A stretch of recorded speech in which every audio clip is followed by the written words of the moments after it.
मैं प्रथम पाली की क्वेश्चन के साथ उसका आंसर लेकर आई हूँ। आंसर की लेकर आई हूँ। पहला प्रश्न है बच्चों, ये सेट है बी। पहला प्रश्न है किम जोड़ त्रल से कौन सा अव्यय बनेगा। क्या प्रश्न है बच्चों, किम जोड़ त्रल से कौन सा अव्यय बनेगा। इसका आंसर होगा बी, कुत्र। कुत्र आंसर होगा बी, कुत्र। मिलाइए बच्चों। दूसरा प्रश्न है पृष्ठवान में कौन सा प्रत्यय है। पृष्ठवान में कौन सा प्रत्यय है। इसका पहला आंसर होगा ए। आंसर होगा ए, कत्वतु। क्या आंसर होगा बच्चों, कत्वतु। इसका ऑप्शन होगा ए। तीसरा है हन धातु के लट लकार प्रथम पुरुष बहुवचन का रूप कौन सा है। हन धातु के लट लकार प्रथम पुरुष बहुवचन का रूप कौन सा है। इसका आंसर होगा ए, हंती। क्या होगा आंसर, ए, हंती। 4 नंबर प्रश्न है किस समास का उभय पद प्रधान होता है। किस समास का उभय पद प्रधान होता है, यानी दोनों पद। क्या होगा आंसर बच्चों, ए। आंसर होगा इसका ए, द्वंद्व समास। कौन समास, द्वंद्व समास। किस पद में स्वर संधि है। 5वां प्रश्न है किस पद में स्वर संधि है। इसका आंसर होगा ए, सैनम। आंसर होगा ए, सैनम। नोट करो बच्चों। कंकणम का संधि विच्छेद क्या होगा। कंकणम का संधि विच्छेद क्या होगा। इसका आंसर होगा बी, कम जोड़ कनम। आंसर होगा बी, कम जोड़ कनम। अगला प्रश्न है बच्चों एतत् प्लस श्रुत्वा की संधि क्या होगी। एतत् प्लस श्रुत्वा की संधि होगी एतत् श्रुत्वा। इसका आंसर होगा बी। 8वां प्रश्न है बच्चों कर्णस्य दानवीरता पाठ किस ग्रंथ से संकलित है। कर्णस्य दानवीरता पाठ किस ग्रंथ से संकलित है। इसका आंसर ये होगा कर्णभार रूपक से। किससे संकलित है, कर्णभार रूपक से। इसका आंसर होगा ए। वास्तव में अशांति के कितने कारण हैं। वास्तव में 9वां प्रश्न है वास्तव में अशांति के कितने कारण हैं। अशांति के दो कारण हैं। कौन कौन है बच्चों, द्वेष और असहिष्णुता। आंसर इसका हो जाएगा ए। शास्त्रकाराः पाठ किस शैली में है। शास्त्रकाराः पाठ किस शैली में है, 10वां प्रश्न है। 10वां प्रश्न का उत्तर होगा बी, प्रश्नोत्तर शैली में। आंसर होगा इसका बी। जनक की सभा में कौन थी। जनक की सभा में कौन थी। मैत्रेयी, सुलभा, शीला भट्टारिका और गार्गी। गार्गी वचकनवी थी। आंसर हो जाएगा बी।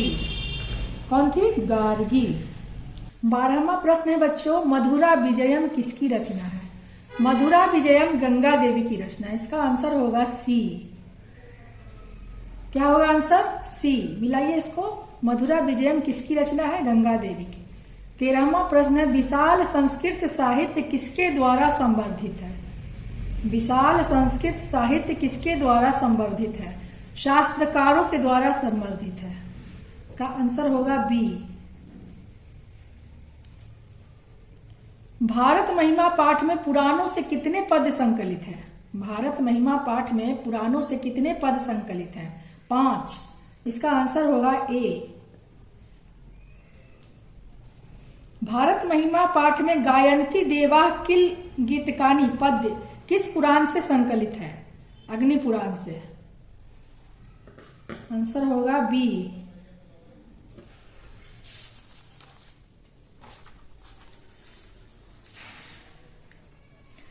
अगला प्रश्न है 16वां भारत भूमि सदा किससे सेवित है।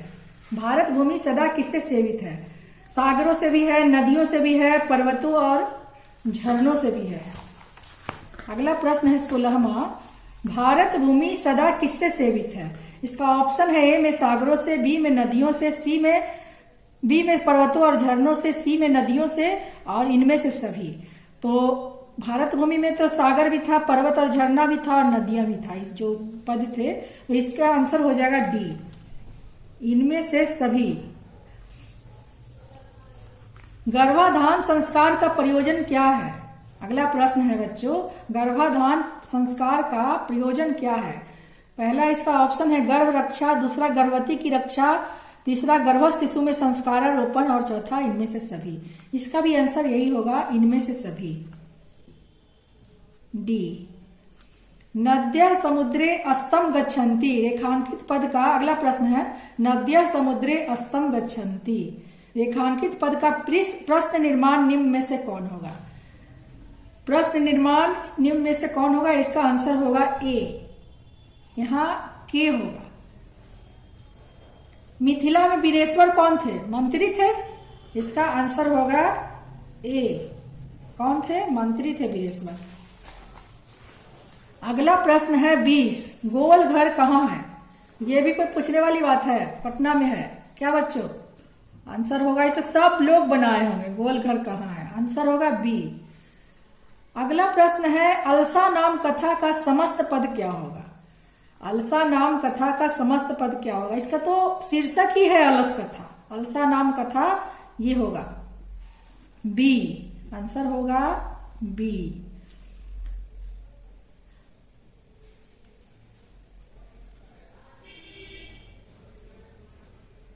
तन मध्य पद में कौन सी संधि है? व्यंजन संधि है, आंसर बी। मुनिरयम में किन वर्णों की संधि हुई है? विसर्ग जोड़ अ, इसका आंसर होगा डी।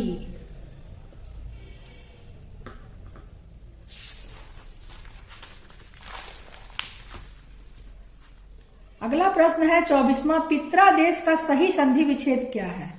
पित्रादेश का सही संधि विच्छेद क्या है? पितरी जोड़ आदेश, इसका होगा आंसर ए। 25वां प्रश्न है, निह प्लस रोगः की संधि क्या होगी? निरोगः, क्या होगी? निरोगः, आंसर होगा बी। नरेशः किस संधि का उदाहरण है? अगला प्रश्न है 26वां, नरेशः किस संधि का उदाहरण है? स्वर संधि का उदाहरण है, इसका आंसर होगा बी। 27वां प्रश्न है, किस समास का प्रथम पद नकारात्मक होता है? नए समास का। किस समास का प्रथम पद नकारात्मक होता है? नए समास, इसका आंसर होगा सी। बही अव्यय के योग में कौन सी विभक्ति होती है? अगला प्रश्न है 28वां नंबर, बही अव्यय के योग में कौन सी विभक्ति होती है? इसका आंसर होगा ए, पंचमी। भित्रार्थानाम भय हेतु सूत्र का उदाहरण कौन सा वाक्य है? भित्रार्थानाम भय हेतु सूत्र का उदाहरण कौन सा वाक्य है? इसका आंसर होगा बालः सर्पात् बिभेति। भय के अर्थ में पंचमी विभक्ति का प्रयोग होता है, बच्चा सर्प से डरता है, इसका आंसर होगा सी। यहाँ भय शब्द और कहीं नहीं आया। इस उपसर्ग, इस सूत्र से भय हेतु, वैसे तो यहाँ पंचमी यहाँ भी है, यहाँ भी है, यहाँ भी है।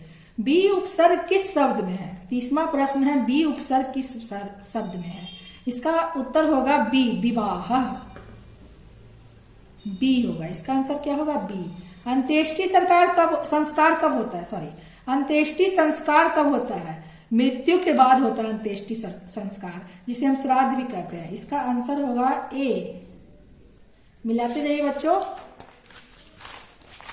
अगला प्रश्न है 32वां नंबर, जन्म पूर्व के कितने संस्कार होते हैं? जन्म पूर्व के 3 संस्कार होते हैं, इसका आंसर होगा सी। समावर्तन संस्कार का उद्देश्य क्या है? 33वां प्रश्न है बच्चों, समावर्तन संस्कार का उद्देश्य क्या है? इसका उद्देश्य होता है कि गुरु के घर से अपने गृहस्थ जीवन में लौटना, तो गृहस्थ जीवन में प्रवेश करना, तो इसका आंसर होगा ए।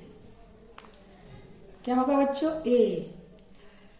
34वां प्रश्न है, किस संस्कार के साथ लोग वास्तविक गृहस्थ जीवन में प्रवेश करते हैं? किस संस्कार के साथ? विवाह संस्कार के साथ करेंगे, आंसर होगा बी, इसमें तो कोई संशय ही नहीं है। नीति श्लोका पाठ किस ग्रंथ से संकलित है? विदुर नीति। कौन से ग्रंथ से संकलित है? विदुर नीति, इसका आंसर होगा ए।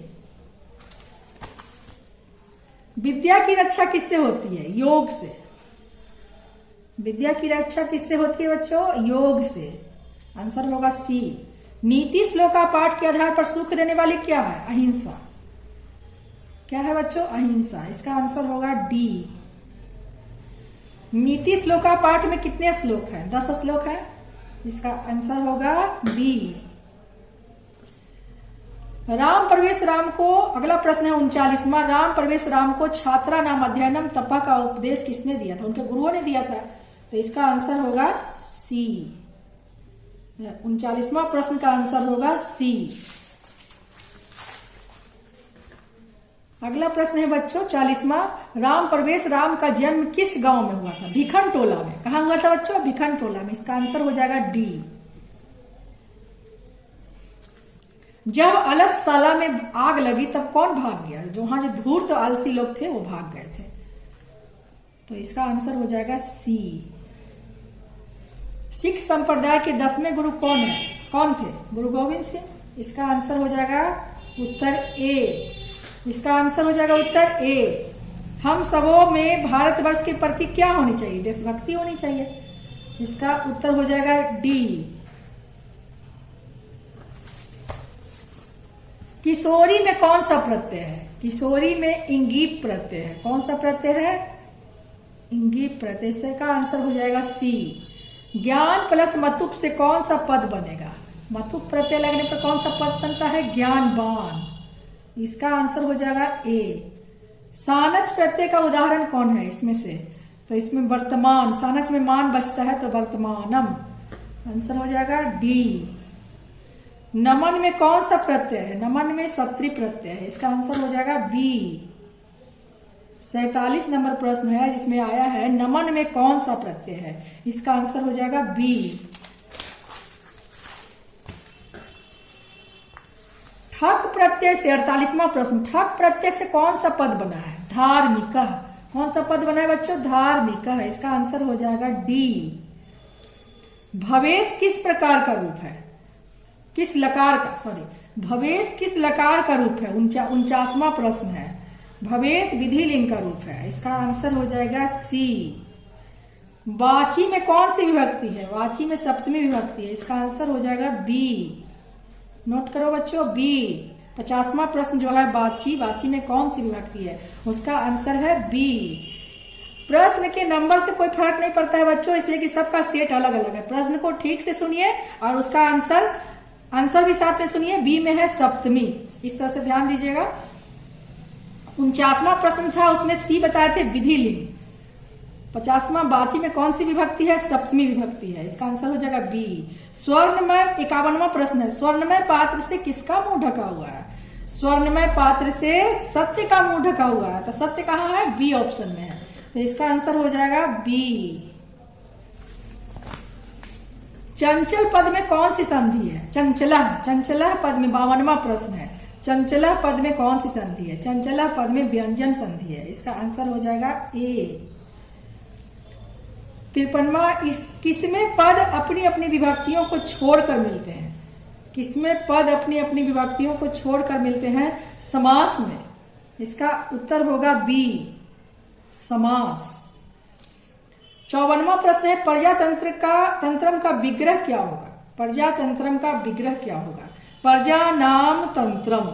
इसका विग्रह क्या होगा? प्रजा नाम तंत्रम। षष्ठी तत्पुरुष है। इसका उत्तर होगा ए। पृथक, अगला प्रश्न है 55वां, पृथक अव्यय के योग में कौन सी विभक्ति नहीं होती? इस प्रश्न पर ध्यान दीजिएगा बच्चों। बहुत से बच्चे ध्यान दे दिए होंगे कि कौन सी विभक्ति होती है, जबकि यहाँ नहीं लगा हुआ है। और एक सूत्र है जिसमें पृथक, नाना और बिना के योग में द्वितीय, तृतीय और पंचमी विभक्ति होती है। तो ध्यान से देखिए, यहाँ द्वितीय भी दिया है, तृतीय भी दिया है, पंचमी भी दिया है। तो बचा कौन? चतुर्थी। तो चतुर्थी का प्रयोग नहीं होता है, इसलिए यहाँ आंसर होगा बच्चों ए।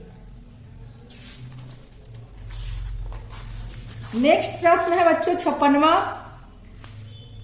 यस च भावेन भाव लक्ष्मण सूत्र का उदाहरण है।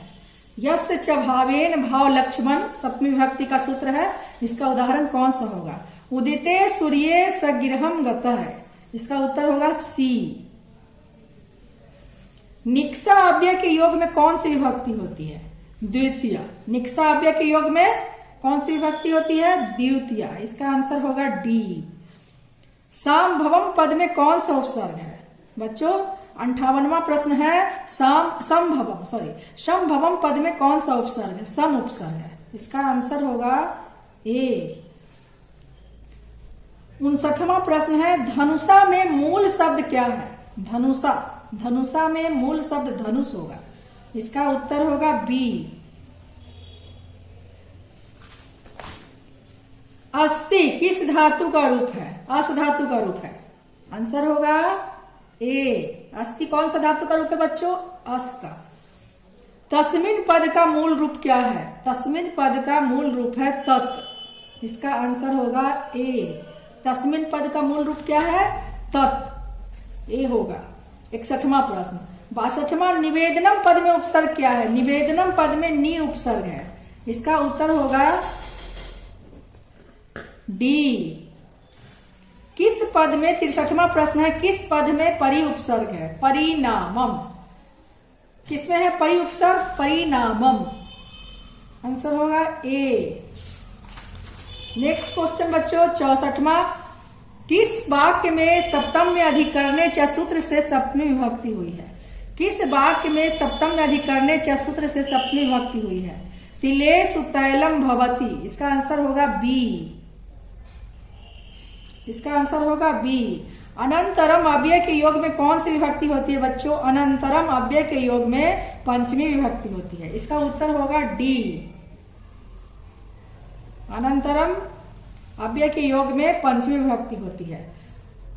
पक्षी वृक्षम उपवसति वाक्य किस सूत्र का उदाहरण है? अधि सिंह अस्था साम कर्मम। बस धातु के आता है तो उसमें ये सूत्र के अनुसार होता है। तो यहां आंसर हो जाएगा सी। 66वां प्रश्न, पक्षी वृक्षम उपवसति वाक्य किस सूत्र का उदाहरण है? अधि सिंह अस्था साम कर्म। उक्त कर्म में कौन सी विभक्ति होती है? 67वां प्रश्न है, उक्त कर्म में कौन सी विभक्ति होती है बच्चों? प्रथमा विभक्ति होती है। कौन सी विभक्ति होती है? प्रथमा। आंसर हो जाएगा बी। ऑप्शन हो जाएगा बी। अगला प्रश्न है बच्चों 68वां, नीलकंठा में कौन सा समास है? नीलकंठा में बहुब्रीहि समास है। इसका आंसर हो जाएगा सी। अगला प्रश्न है बच्चों 69वां, किस पद में दिग्गु समास है? किस पद में दिग्गु समास है? यहाँ संख्या पूर्व में दिग्गु होता है। जहां संख्या का प्रयोग होता है वहां दिग्गु होता है। यहाँ देखिए सप्तपदी लिखा हुआ है, 7 पदों वाला।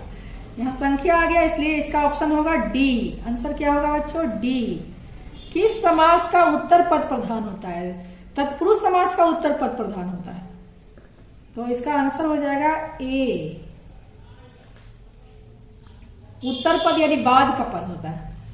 मथ जोड़ कत्वा से कौन सा अव्यय बनेगा? मथित्वा। कौन सा बनेगा बच्चों? मथित्वा। 71वां प्रश्न है, इसका आंसर हो जाएगा बी। कौन सा बनेगा? मथित्वा।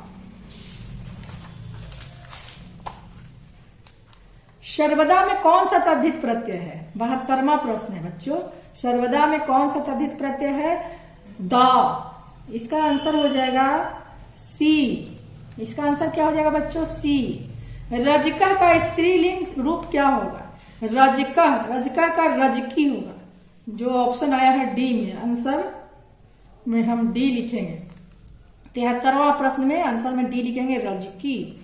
74वां प्रश्न है, अनोर नियान महतो महियान। महतो की जगह खाली स्थान है। ये तो हमको अगर ये श्लोक याद रहेगा तो हमको सोचना ही नहीं है, महतो पर लगा देंगे। अनोर नियान महतो महियान, महान से ही महान है आत्मा। इसका आंसर हो जाएगा बच्चों ए।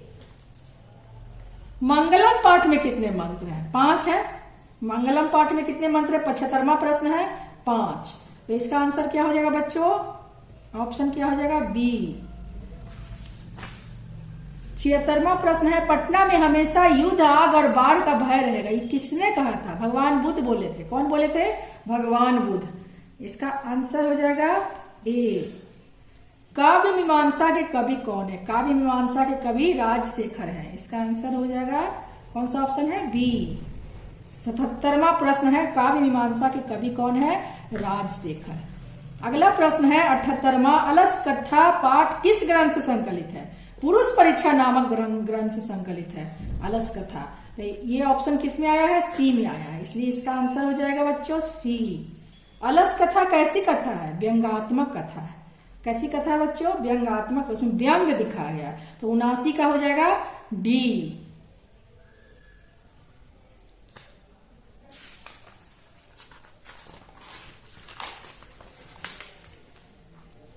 अस्सी प्रश्न जो है, अच्युता राय कहाँ के राजा थे? अच्युता राय कहाँ के राजा थे? विजयनगर के थे। आंसर क्या हो जाएगा? ए। अगला प्रश्न है, दलित ग्रामवासी पुरुष की कथा किस पाठ में है? दलित ग्रामवासी पुरुष की कथा किस पाठ में? कर्मवीर कथा। किस पाठ में है बच्चों? कर्मवीर कथा। इसका आंसर हो जाएगा ए। स्वामी दयानंद का जन्म किस राज्य में हुआ था? गुजरात में। स्वामी दयानंद का जन्म किस राज्य में हुआ था? गुजरात में। इसका आंसर हो जाएगा सी। स्वामी दयानंद के बचपन का नाम क्या था? मूल शंकर। क्या नाम था बच्चों? मूल शंकर। इसका आंसर हो जाएगा बी। रात्रि जागरण छोड़कर मूल शंकर कहाँ गए थे? गुरु की खोज में गए थे। कहाँ गए थे बच्चों? गुरु की खोज में। इसका आंसर हो जाएगा ऑप्शन बी। बी में गुरु की खोज में दिया है। अगला प्रश्न है 85, स्वामी दयानंद घर छोड़कर घूमते हुए कहाँ पहुंचे? मथुरा पहुंचे। कहाँ पहुंचे थे? मथुरा। डीएवी विद्यालय की स्थापना कब हुई? 1883 ईस्वी में। कब हुई? 1883 ईस्वी में। सॉरी, आंसर हो जाएगा सी। ऑप्शन हो जाएगा सी। मंदाकिनी का क्या अर्थ है? मंदाकिनी मतलब गंगा नदी। इसका आंसर हो जाएगा 87 नंबर प्रश्न का ए।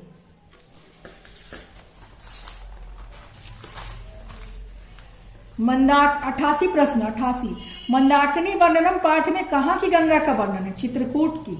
मंदाकिनी वर्णनम पाठ में कहाँ की गंगा का वर्णन है? चित्रकूट की। इसका उत्तर हो जाएगा बी। मंदाकिनी वर्णनम पाठ के कवि कौन है? वाल्मीकि। कौन है कवि? वाल्मीकि। इसका उत्तर हो जाएगा सी। राम ने विशालाक्षी से किसको संबोधित किया? राम ने विशालाक्षी से किसको संबोधित किया? सीता को। इसका आंसर हो जाएगा ए। अगला प्रश्न है 91, भवत शब्द के षष्ठी बहुवचन का रूप क्या होगा?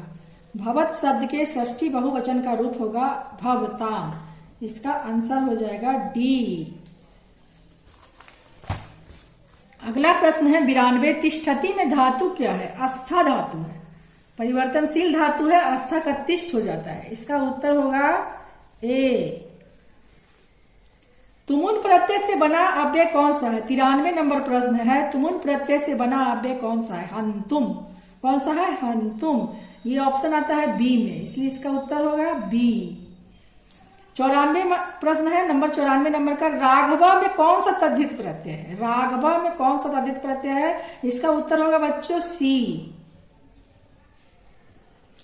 95 नंबर प्रश्न है, निपुणा में कौन सा स्त्री प्रत्यय? निपुणा। निपुणा में टाप प्रत्यय होता है बच्चों, इसलिए इसका आंसर होगा डी।